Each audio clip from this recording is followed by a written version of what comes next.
को किसने मारा था? रावण के हाथों ही विद्युत जीवा मारा गया था। रावण ने अपनी ही बहन को विधवा बना दिया था। बोलो राधे राधे। राम जी के स्वरूप को रूप को जब इसने देखा तो कहती है राम जी से, रुचिर रूप धरे प्रभु पे आई, बोली बचन बहुत मुस्काई, ताते अब लग रही कुंवारी, मन माना कछो तुम्हें निहारी। पता है मैं क्यों भ्रमण कर रही हूं? मेरा अभी तक विवाह नहीं हुआ है, लेकिन जब मैंने आपको देखा है तो आप ज्यादा सुंदर नहीं हो, लेकिन फिर भी कहीं तक ठीक हो। मैं आपसे विवाह कर लूंगी। इच्छा तो नहीं है, लेकिन फिर भी मैं आपसे विवाह कर लूंगी। भगवान ने अपने मन में सोचा कि महाराज हमारे रूप को देख करके संत महात्मा तक मोहित हो जाते हैं, और ये हमसे कह रही है कि तुम कहीं तक ठीक हो, है? इसलिए भगवान ने दृष्टिपात नहीं उस पर किया। भगवान ने सूर्पणखा को देखा ही नहीं। भगवान देखते कहीं और हैं और इशारा कहीं और करते हैं। देखते कहाँ है भगवान? सीता चित हैं कही प्रभु बाता, अहि कुमार मोर लघु भ्राता। मैं तो शादीशुदा हूँ, मेरी तो धर्मपत्नी बैठी हैं। जाओ, हमारे ये छोटे भाई हैं, इनके पास जा करके चली जाओ। ये तुम्हारे अनुकूल है, ये तुम्हारे लिए ठीक है। मैं नहीं, क्योंकि मेरा तो विवाह हो गया है, और मेरा यह संकल्प है कि राम अवतार में महाराज मैं एक पत्नी व्रत धारण करके आया हूँ, इसलिए मैं विवाह नहीं कर सकता। इससे यह संकेत मिला कि महाराज दृष्टि पात्र उसी पे करना चाहिए जो दृष्टि का पात्र हो। महाराज बगैर दृष्टि पात्र पर कभी निगाह डालनी नहीं चाहिए। महाराज निगाह उठा के देखनी ही नहीं चाहिए। तो महाराज संतों ने कई भाव दिए हैं कि भगवान ने अपनी आंखों को क्यों बंद कर लिया। उसी समय पूतना ने देखा। पूतना किसे कहते हैं महाराज? पूतात इति नयनम नयत सह पूतना।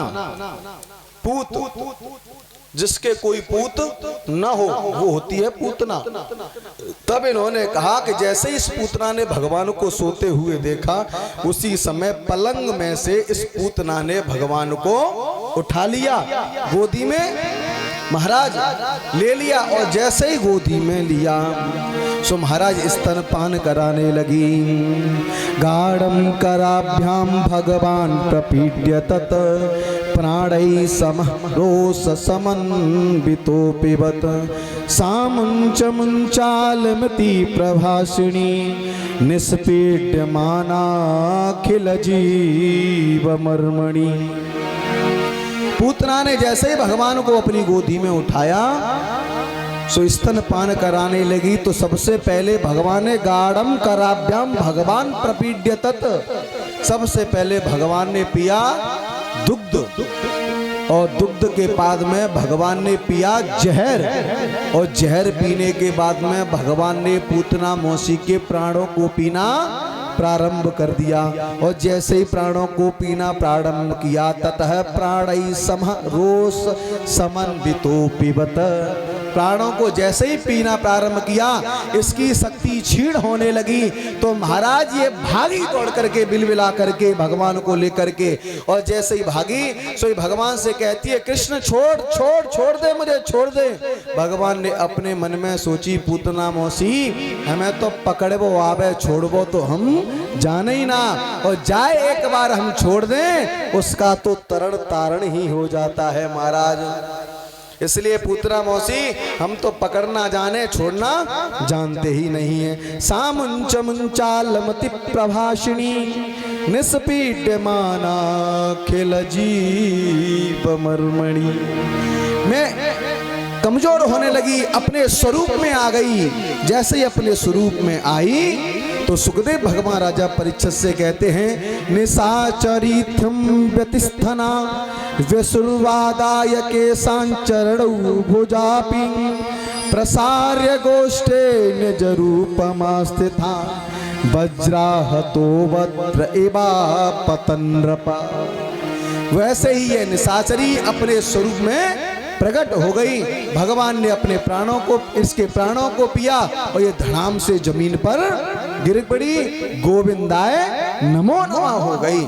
जैसे ही धड़ाम हुई, मैया बाहर निकल के आई। मैया ने देखा पालने में तो मेरा लड़का बेटा है ही नहीं। दौड़ी दौड़ी गई, ब्रजवासियों को आवाज लगाई कि छोरा कहाँ गया, छोरा कहाँ गया, छोरा कहाँ गया। सभी ने देखा तो कहा मैया तेरो छोरा बा पूतना, मरी मराई पूतना के छाती पे महाराज किलोल कर रहा है, खेल रहा है। जाकर के मैया ने उठाया और उठा करके लल्ला को अपनी गोद में लिया। सब ब्रजवासी मैया को डांटने लगे, कहने लगे मैया तुझे शर्म नहीं आवे, तू अपने छोरा को चहकाऊ दे देबे। तो बुढ़ापे में ते छोरा, महाराज 90 साल की उम्र में ते छोरा भवे और तू जब चाहता है छोरा पकड़ा देते हैं। अगर तो पे लल्ला ना संभले, ना तू खिला पावे तो हमसे बता, हम ते लल्ला को खिलाएंगे। तू घर में बैठ, चौका बासन कर, तुझा लल्ला हमें दे दे। आज ब्रजवासियों ने इतनी खरी खोटी मैया को सुनाई। मैया सभी ब्रजवासियों से कहती है आज खाई सो खाई, लेकिन आगे राम दुहाई। आज के बाद में अपे लल्ला को काउकू दूंगी ना, चिंता ना करो। देखा श्री सुखदेव भगवान राजा परीक्षित से कहते हैं कि परीक्षित पूतना ने विशाल काय रूप बना लिया है। पतमानोस तत्तेस्त्र गभ्युत द्रुमान चूड़यामास राजेंद्र मेदासीद अद्भुतम।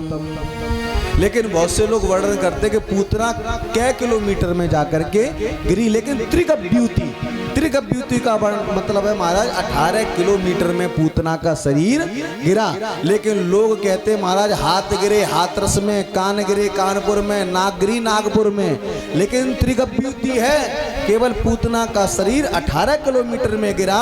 और सबसे सुंदर बात, पूतना ने सोचा कि मैं मरूंगी तो इतनी लकड़ियां कौन लेकर के आएगा। तो 18 किलोमीटर में जितने भी पेड़ थे सब इसके नीचे गिर करके चकना चूर हो गए। लकड़ियों की व्यवस्था भी स्वयं ही करके गई है। बोलो राधे राधे। इतने में महाराज याज यशोदा मैया अपने लल्ला को उठा करके अपनी छाती से लगा करके स्तनपान करा करके कहती है कि हाँ लल्ला मेरा ठीक है। और जाकर के गौशाला में यशोदा रोहिणीभ्याम तः समम बालस्य सर्वत रक्षाम विदधरे सम्य गोपुच्छ भ्रमणादिवी। सीधी गौशाला में लेकर के गई और गौशाला में जैसे ही लेकर के गई तो माँ महाराज आज गौशाला में जाकर के लल्ला को गौमूत्रेण स्नान पीत्वा पुनर्गोज सार्वगम रक्षाम चक्र सुसक्रता द्वादंगे सुनाम भी। आज गौशाला में लेकर के लल्ला को गाय मूत्र से स्नान कराया, गाय गोबर से स्नान कराया, पंचगव्य से स्नान कराया और अंत में महाराज गाय की पूंछ पकड़ करके लल्ला को झाड़ा लगाने लगती है। कहती है कि जो भी लल्ला पे आए बलाए होए सब दूर हो जाए। ऋषिकेश